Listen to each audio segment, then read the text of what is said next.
I'm not going to do my intro for this one. I just want to get to the story, so let's do it. The Nutcracker. Some ballet people might notice.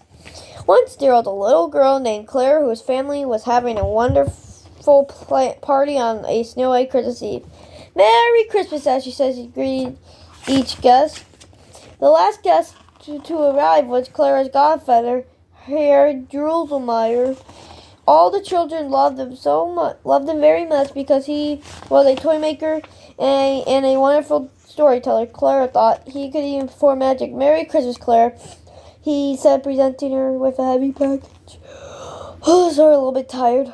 Merry Christmas and thank you, Claire cried, lifting a large wooden nutcracker from the wrappings. He looks like a very brave soldier, she said. So he is, Herr Drosselmeyer replied.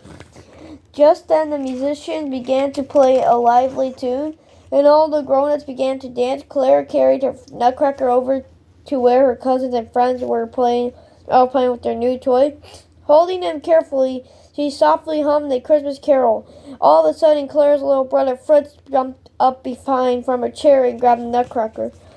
No, Fritz! No! Claire cried. Chasing him soon, all the children were running after Fritz. But the nutcracker was very heavy, and Fritz was a little boy, and the nutcracker crashed to the floor and broke. Claire sadly picked up her injured nutcracker, showed it to Herr Drosselmeyer. Why, Claire? He said, tying his handkerchief around the broken jaw. Many good soldiers get hurt in the battle. This will be his bandage, and you'll be his nurse. He wiped her tears away and handed the nutcracker back to her. Claire was a good little nurse. She gently took the nutcracker into the doll's bed she had received. As a Christmas present, she stayed by his side until all the guests gone home. Then she kissed him goodnight and went up to bed. But Claire couldn't stop thinking about the nutcracker. So back downstairs she crept and lifted him from the little bed and then curled up on the sofa and fell asleep with the nutcracker in her arms. While Claire was sitting here, Drosselmeyer came into the room and quietly took off the handkerchief off the nutcracker's jaw and gently waved it over to Claire, her new toy. Suddenly, the nutcracker was transformed into a handsome prince standing guard over Claire while she slept. Later that night, Claire woke up the house with the tree. Then the toys were seen getting bigger. Tremendous mice were running all over the room. Then she saw the prince bravely battle a mouse wearing a crown. Leave him alone, Claire shouted at the wicked mice. She jumped off the sofa and threw her slipper at the mouse king and hitting him squarely on the head. He fell to the floor and the other mice ran off carrying their leader. Thank you for your help, Claire, said the prince, picking up the crown's head that had fallen from the mouse king's head. The crown, I would like to invite you to the land of sweets to meet the sugar plum player who is ruling there and until I return. The prince placed the crown upon Claire's head and her nightgown changed into a beautiful shimmering dress. Together they stepped outside. The falling snow whisked around them in a pretty white dance as they traveled in a magical sleigh to the beautiful land of sweets.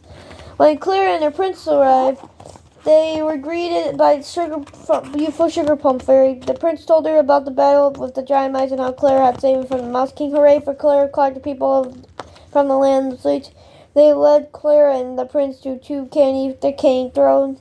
Then they began a celebration, performing beautiful dances that lasted long in the evening. Spanish dancers celebrated chocolate, flower fairies performed the waltz, and Russian dancers did a splendid candy cane dance, jumping high into the air.